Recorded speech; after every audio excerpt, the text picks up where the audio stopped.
Welcome to the second annual Diversity, Equity, and Inclusion Leadership Showcase presented by the College of Science and Engineering.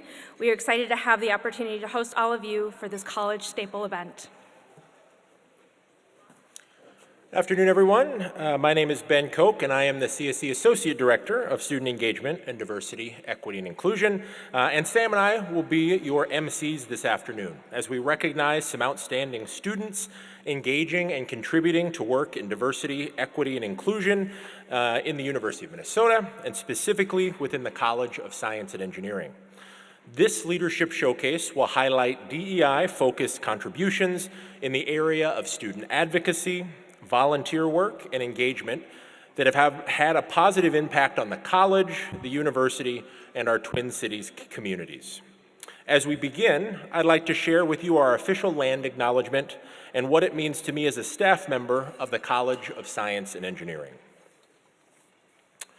The official land acknowledgement. The University of Minnesota Twin Cities is built within and continues to occupy the traditional homelands of the Dakota people. It is important to acknowledge the peoples on whose land we live, learn, and work as we seek to improve and strengthen our relations with our tribal nations. We also acknowledge that words are not enough. We must ensure that our institution provides support, resources, and programs that increase access to all aspects of higher education for our American Indian students, staff, faculty, and community members. I think it is very important to reflect on these words and listen to their meaning and intention. It is too easy to listen and let go. While it is difficult, I find it important to lean into these conversations, recognize our limitations and our oversights, and make a commitment to more action and accountability. We must not just be allies, but accomplices in this work, this hard work. That will mean different things to different people, but continuing to engage in difficult conversations, challenging our normals, and ultimately finding effective ways to be a part of greater solutions is imperative for all of us, with influence and privilege that we carry as members of the university and the college community. We must continue to grow and to adapt to what the whole student experience looks like. We may face challenges, but it is vital that we continue to listen to BIPOC students, under-resourced and underrepresented students, and others to support them in the ways that they need and want, even as we join these difficult conversations. The DEI Leadership Showcase didn't come together accidentally or on a whim. Rather, it was the result of conversations, recognition of hard truths, and the support of a community. 2 years ago, a collaboration between CSE Student Services and the CSE DEI Alliance led to the inaugural showcase. In our second year, we have taken the lessons from the pilot and seek to improve this important collegiate event. This event was born out of a desire to recognize the hours of free labor that are being done right now to improve the STEM experience at our institution. As was said last year by our former colleague and inaugural showcase champion, Dan Garrison, systemic policy and climate change is often emotional, exhausting, and passion-driven, but it is often done on top of so many other responsibilities. It takes to work or study in the institutions such as ours. Tonight is about making connections, celebrating triumphs, and continuing the conversation. Throughout the program, I encourage you to grab some food and help us as we celebrate leaders on our campus. Before we begin the awards portion and our keynote this evening, we'd like to recognize our sponsors. Our platinum sponsors are Ameriprise Financial, Beckman Coulter Diagnostics, Proto Labs, The Toro Company, and RSM. Our gold sponsors are Braun Intertech, Emerson Electric, Hormel Foods Corporate Services, Medtronic, and Mid-Continent Independent System Operator. And last but not least, our maroon sponsors are CenterPoint Energy, CHS Incorporated, CTEX Medical, Grafe, and Great River Energy. This event, and specifically our student recognition, would not be possible without their support. We are very excited to announce that this year, each of our undergraduate and graduate student award winners are receiving a $3,000 scholarship. Thank you again to our sponsors for your support.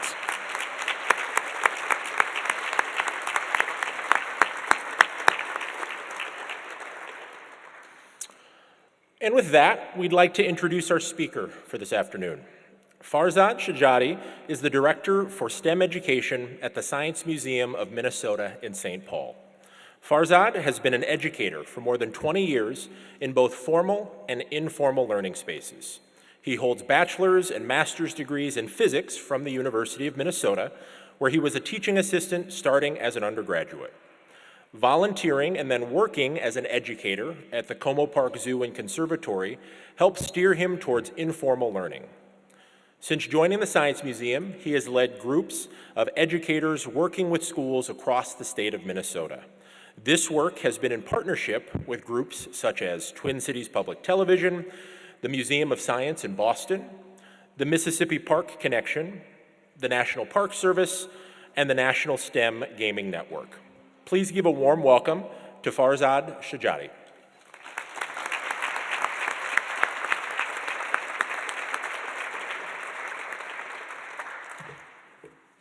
Thank you for that introduction, and thank you for inviting me to be with you here this afternoon.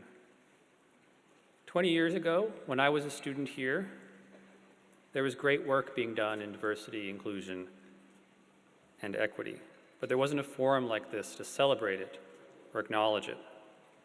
And at that time, I didn't know that my path would lead me to being an educator. I knew that I experienced the world differently than the others around me, and I didn't yet know how to address it or how I could affect change. See, I grew up in rural Mississippi. I was a kid with an unusual name.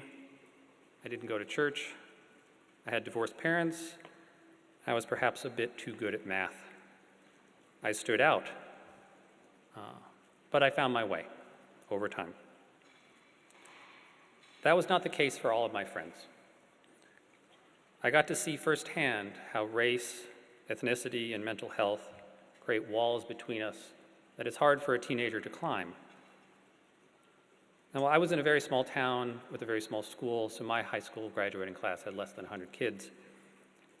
And when someone was singled out or excluded, it wasn't always clear if it was just them, if it was some small number statistics anomaly, or if it was something systemic.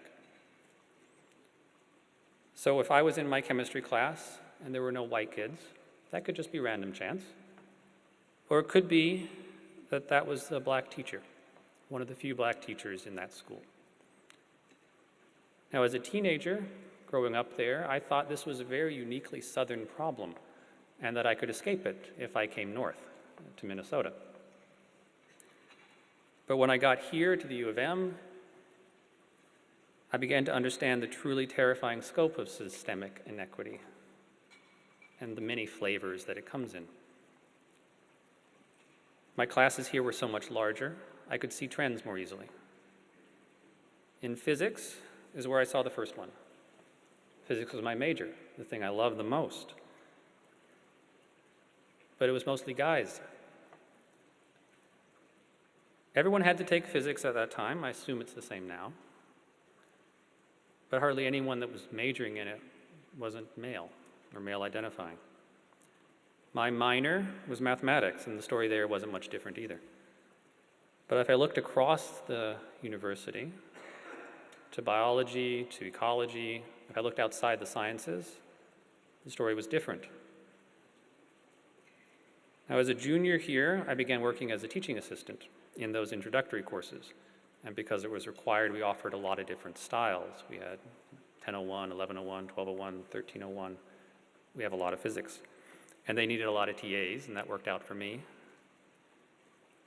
It worked out in part because I was going to go into cosmology, and there's not a lot of research money in cosmology, so teaching was my way of supporting myself. But I also got to share an office with the physics education group, and I got to hear about their work. Talking with them and being a TA for a number of years here gave me an opportunity to see up close how people were self-selecting out of physics or out of STEM in general.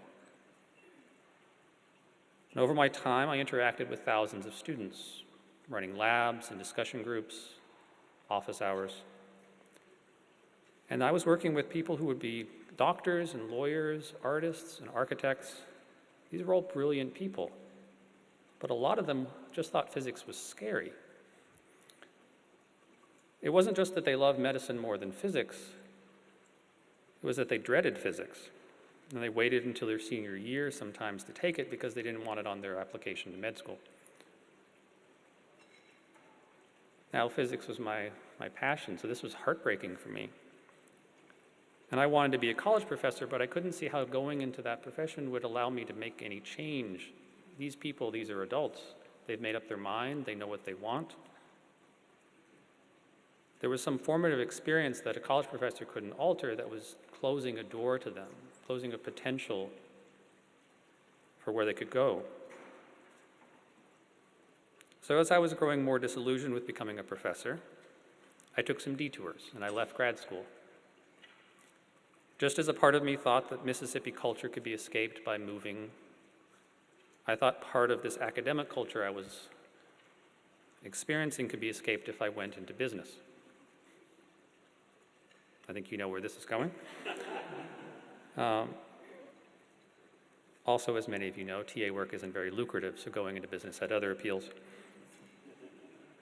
I was good at algorithms, I was good at programming, so I went into being a consultant, and I started working for some defense contractors, first in Connecticut and later in California. Ultimately, I formed my own business. But what I saw of this world wasn't terribly different from physics. It was still male-dominated, but it had a new wrinkle, because in this world, security clearance was a thing. And that meant where you were born was a barrier. There were rooms where I could go as a US citizen that my colleagues from South Korea just simply couldn't. I should mention here that my family on my father's side is from Iran. And in my lifetime, the United States and Iran have not been friendly. So if I wanted to pursue this career, I could never travel to Iran and visit my family. To do so, with a physics background and the kind of work I was doing, would probably put me in danger with Iranian authorities. And if I went and came back, it wouldn't be good for my work here. So here again, I was finding more walls, more doors that were closed, and more ways privilege can manifest. So I came back to the university to finish my degree. But I needed a break. So I began volunteering at Como Zoo, which isn't terribly far from here. Now, unlike my offices in the physics building, which were in the basement or even the sub-basement, volunteering in the tropics space gave me lush plants, 80 degrees in January, singing birds. It was pretty all right. But as different as the environment was, getting to work with the public, getting to work with visitors, and as a free zoo, there were a lot of different visitors. That was the most profound for me. You see, I had, as part of my volunteering, chosen to interpret the Sonoran desert toad, which is a beautifully large toad. So whenever people were walking through the tropics and they turned the corner and saw this toad, I was noticing they were having one of two reactions. They either said, "That's a cool toad," and they came closer, or they said some combination of ooh and gross and they stepped back. And I was noticing that the younger visitors, from whatever background, whatever orientation they were, the younger they were, the more likely they were to step forward. The more open their minds still were, the less locked in they were to societal expectations and norms. So over a year as a volunteer, I talked to some tens of thousands of visitors. It was a very popular toad. And I came away with a firm belief that education, especially younger education, was a way that I could affect change. And this aligned with a lot of what I had experienced as a TA here, and it was a way for me to start weaving together all the experiences I had had into a career that had some meaning. So when I moved from the zoo to the Science Museum, I did so with great intentions. The zoo is amazing, it's free, but if you're not in the metro, you're probably not going to it. The Science Museum, on the other hand, has an amazing outreach program, and we will go to every county in this state. As of today, for 2023, we've hit 78 of 87 counties. In a typical pre-pandemic year, we'd hit all 87, and we'd start working on the tribal nations. So years later, now that I'm director of STEM education, which is amazing to me, I get to work every day with an amazing team of educators. And we have a shared goal of introducing kids to STEM in an inclusive and welcoming way. We want them to develop positive associations with STEM STEM concepts, STEM careers, and have a positive STEM identity for themselves. We want these 6, 7, and 8-year-olds, if they're going to go to college, to get there without a fear of physics and a fear of math. And I can accept for myself that they're not all going to be astronomers, they're not all going into physics, but at least if they get here, they'll give it an honest shot. So when we're going out to those schools and we're talking with an 8-year-old about how cool the water cycle is, or we're talking with a 12-year-old about the complexities of climate change and environmental policy, we're doing that with a great deal of intention. We want to be very deliberate about which stories we tell about what a scientist does, what they look like, who they are, and where they come from. When we invite a volunteer up on stage during an assembly program in front of a crowd like this, we want to be deliberate about how we share that spotlight. And when we're writing a summer camp, we have a very complex rubric under the different kinds of fun so that we know we checked all the boxes. But a fun camp and a strong outreach program, as much as I love them, they only get us so far. We can light a spark in someone's mind, we can get them excited about possibilities, but a museum, we're only there for a few hours. It's the teachers, the families, the communities that these children are growing up in that are going to have the greatest impact. Which is why I'm so proud that at the museum, we offer professional development for teachers, both to help them integrate a concept into their lesson plans in the classroom, but also to work with administrators to help them affect change on a district level. And we work with employers to create scaffolded career pathways and training opportunities so that young people can learn about the different industries and make informed decisions about what they want to pursue. And we offer the same systems change, equity training to those employers as we do to schools, so that the students who do end up getting hired feel welcomed and supported in those new roles. So when those students that we're working with, they grow up and they come here to the U, how are they greeted? Who do they see? What stories are being celebrated and shared? The work being recognized here today, in just a few moments, it gives me confidence that those students will be entering a more inclusive, diverse, and accepting university than I saw 20 years ago. Some of you here today, you're going to stay at the university for a lot longer. You're going to help this evolution continue. Others of you will graduate and go out into the wider world. You may go into industry, you might go into government, you might even become an educator, you might do all three.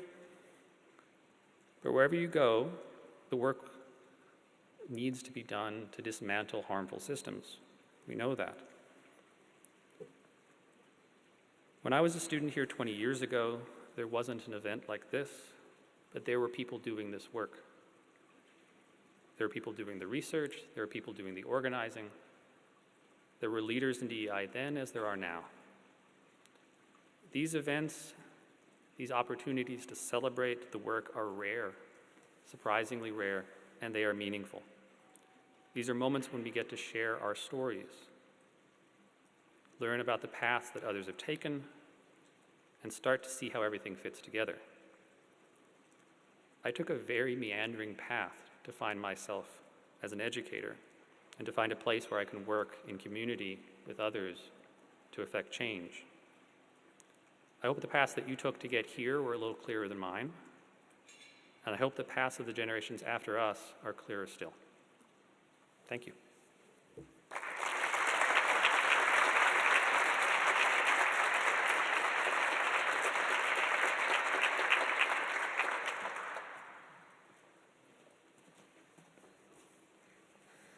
All right, thank you, Farzad. Now we will enter our awards portion of the event. The CSE Excellence in Diversity, Equity, and Inclusion Awards were chosen by a committee based on nominations made by peers, staff, and faculty. This was a difficult selection process as we have students, faculty, and staff across the college who are all doing great work to engage in and support the work of making the university and the College of Science and Engineering a more diverse, inclusive, and equitable institution and community. Today we will recognize undergraduate students, graduate students, a student group, a postdoctoral researcher, and faculty award winners. As names are announced, we ask that they come to the front, receive a small token of our appreciation, and then step over here to have a photo taken. To present our first two awards, we welcome Orla Gottelf, co-lead of the Diversity and Inclusion Alliance, to the stage.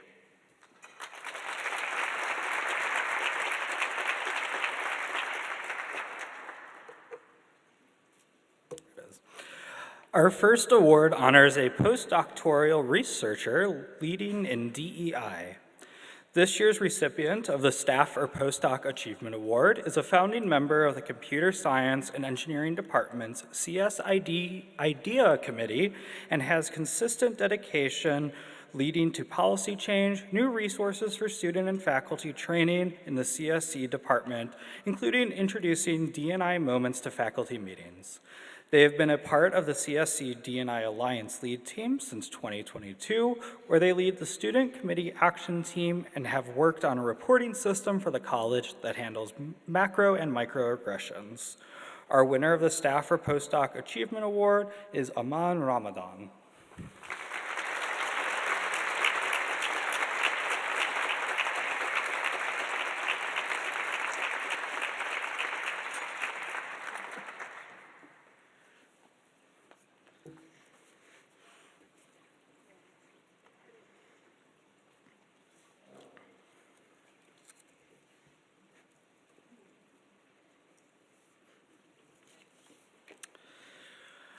Next, we will recognize the DEI accomplishments of faculty in CSC.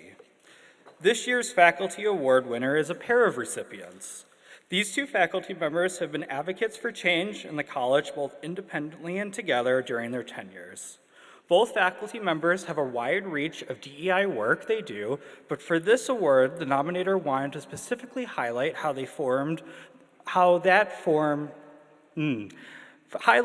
from 2008 to 2022, the pair worked together to form the D&I Alliance here at the college. The groundwork they laid as co-chairs has flourished into a 600-member organization that has strong roots planned to continue change advocacy for changing into the future, for well into the future. Wow, I can read. This year's joint recipients of the Faculty Award are Kara Sanatella and Edgar Arrigia. And I would also like to thank them because I stepped into their shoes and they helped me get into leading this organization. So on a personal note, thank you.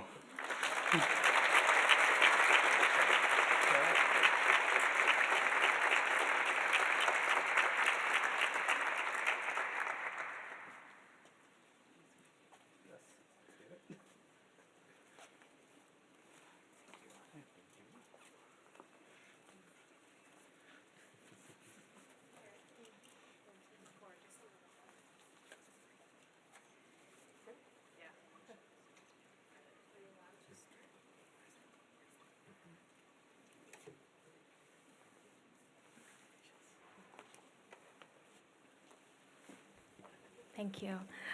Our next award recognizes a CSC student organization active in DEI initiatives. The recipient of the Student Organization Award organizes a number of impactful initiatives and events each year. One of their annual events connects attendees with diverse CSC alumni from different science and engineering fields. The event gives attendees the opportunity to make meaningful connections and learn about the panelists' careers, aspirations, and experiences beyond the university through meaningful conversations. The group also plays an important role at the university in advocating for the CSC student community. The organization maintains a strong ongoing relationship with the CSC deans and faculty via regular meetings and conversations. DEI is a regular topic, and discussions have included further diversifying faculty to improve classroom accessibility. The winner of the Student Organization Award is the Science and Engineering Student Board.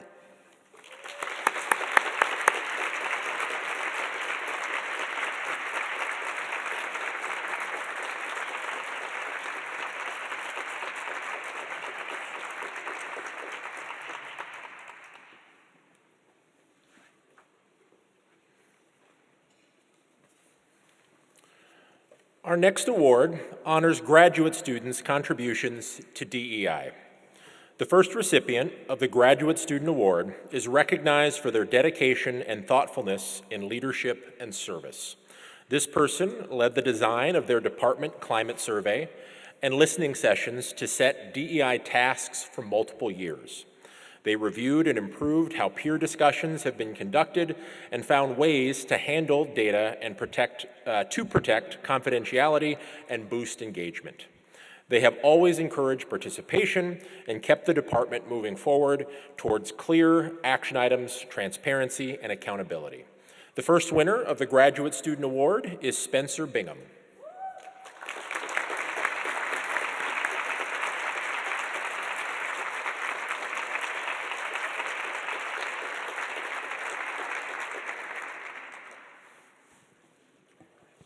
The next recipient of the Graduate Student Award has demonstrated exceptional devotion to setting goals for the DEI working group of their department. They were instrumental in designing the committee structure, which allows members to focus on projects they were passionate about. They are a consistent and optimistic, empathetic, and energizing force, even in times of challenge. They are extremely active in their leadership of their departmental work group, facilitating the completion of goals and the implementation of new initiatives. The second winner of the Graduate Student Award is Marissa Bazzi.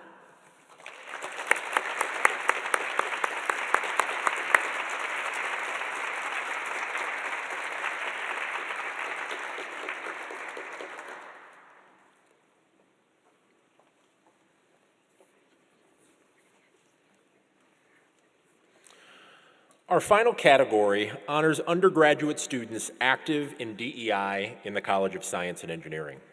Our first undergraduate student winner has focused her student group on building a diverse and welcoming community that uplifts members. The group has partnered with companies and faculty to build connections that support members' goals in academia and industry. They have created opportunities for high school students to connect with STEM experiences earlier to encourage more young women of color to consider the field of computer science. Our first undergraduate student award recipient is Ruth Mesfin.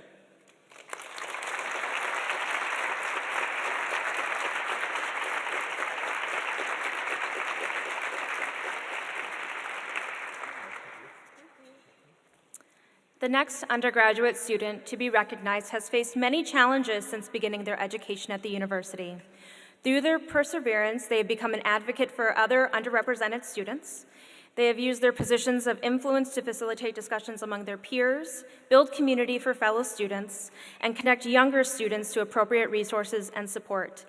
Overall, they are working toward a future with greater representation within their field of chemistry. Our next undergraduate student award recipient is Ulysses Perez.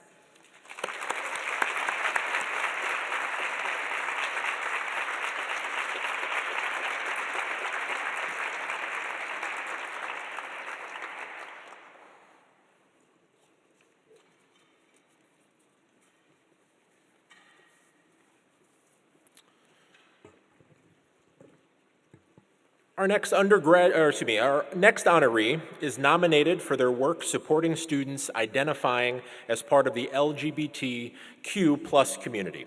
They have worked to ensure that fellow students feel supported in an environment where representation and a sense of belonging can be difficult to find. They have planned, coordinated, and executed a wide variety of events to help foster that sense of community. Their contributions have left a lasting impact on their peers and the broader community at the university. Please congratulate Lauren Hagan, an undergraduate student award recipient.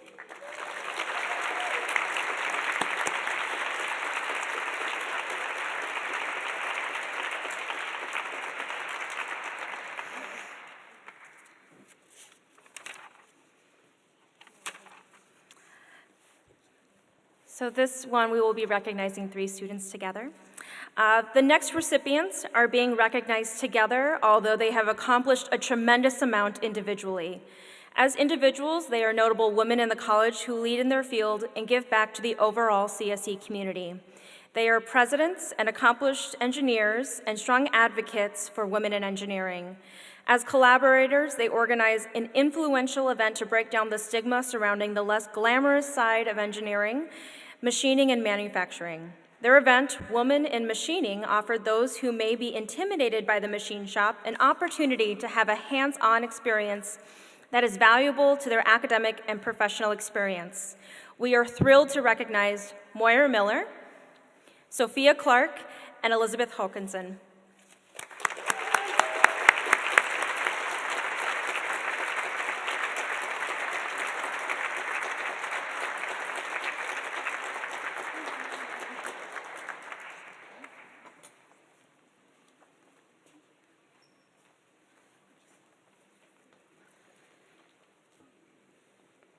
Our next undergraduate award winner is an advocate for intersectionality, diversity, and representation. They are a leader and often the only non-dominant identity in their leadership circle.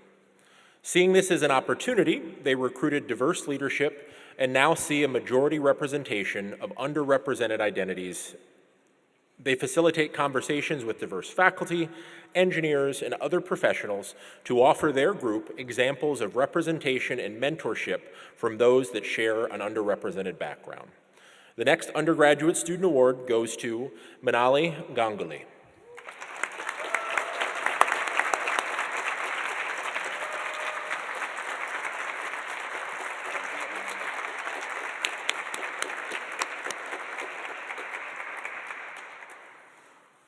Our final award winner is recognized as an exemplary leader, working to uplift other people belonging to communities who are often underrepresented in the STEM field. Like many of our other recipients, they have often found themselves as an outlier in their classroom and student group spaces. However, because of their leadership with kindness, confidence, and consideration for every voice, they have spurred a shift in those spaces and an increase in underrepresented folks on their teams. They have provided meaningful conversations and representation for other BIPOC women in CSE. Our final undergraduate student award recipient is Daniela Alfonso Madoy.